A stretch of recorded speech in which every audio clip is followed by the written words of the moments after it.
আসসালামু আলাইকুম hello' viewers মই আজি আমাৰ মন্দিয়া বজাৰত যিটো ব্ৰিজ আছে সেই ব্ৰিজটো আপোনালোকক এই দেখাই আছোঁ।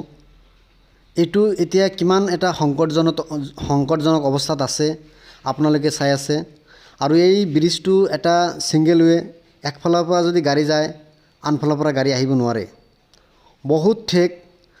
আৰু কেৱল এইখিনিয়েই নহয়, ব্ৰিজৰ পৰা আৰম্ভ কৰি গোটেই বজাৰখিনি এটা ঠেক ৰাস্তাৰ ছাইডত কোনো ধৰণৰ পাৰ্কিঙৰ ব্যৱস্থা নাই বা ভালকৈ গাড়ী পাৰ হোৱাৰ কোনো ব্যৱস্থা নাই। আৰু যাৰ কাৰণে এই দলংটো পাৰ হোৱাৰ কাৰণে কেতিয়াবা আধা ঘণ্টা, 1 ঘণ্টা বা 1.5 ঘণ্টা পাৰ হ'ব লগা হয়, সময় যায়। গতিকে ইমান এটা বৃহত্তৰ এলেকা যিটো বাঘবৰ সমষ্টি, আৰু বৃহত্তৰ এলেকাৰ মানুহবিলাক এইটো ৰাস্তা দি আপ ডাউন কৰি থাকে। গতিকে এই দলংটো এতিয়া মেৰামতি কৰাৰ বহুত প্ৰয়োজন হৈছে। এইটো কেৱল মেৰামতি নহয়, এই দলংটো ভাঙি পেলাই নতুনকৈ বনাব লাগে।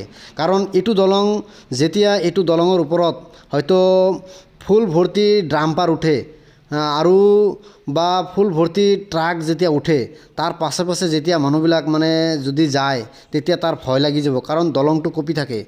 গতিকে আমাৰ বাঘবৰবাসী ৰাইজ আৰু মন্দিয়াবাসী ৰাইজবিলাক অত্যন্ত সংকটজনক অৱস্থাত আছে।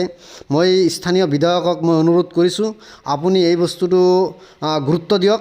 আমাৰ যিজন সাংসদ আছে আব্দুল খালেক ডাঙৰীয়া, মই এখেতকো অনুৰোধ কৰিছোঁ, আপুনি আমাৰ দেশবাসীৰ কাৰণে, আমাৰ দেশৰ কাৰণে আপোনালোকে অলপ গুৰুত্ব দিয়ক।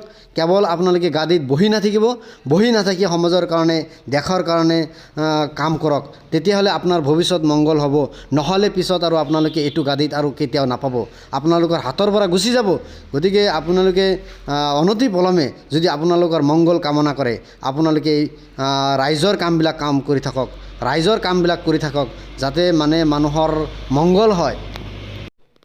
আৰু চাওক বন্ধুসকল, মই আপোনালোকক আৰু এটা বস্তু জনাই আছোঁ। চাওক, এইটো ৰাস্তা দি যেতিয়া ইমান ভিৰ লাগি যায়, তেতিয়া যদি আমাৰ কোনো ইমাৰ্জেঞ্চি পেচেণ্ট হয় বা ইমাৰ্জেঞ্চি কোনো ডেলিভাৰী পেচেণ্ট হয়, তেতিয়া এইটো দলঙেদি যেতিয়া পাৰ হ'ব লগা হয়, তেতিয়া আৰু কোনো মুচিবতৰ সীমা নাথাকিব। গতিকে আপোনালোকে এই ভিডিঅ'টো লাইক, কমেণ্ট আৰু শ্বেয়াৰ কৰিব।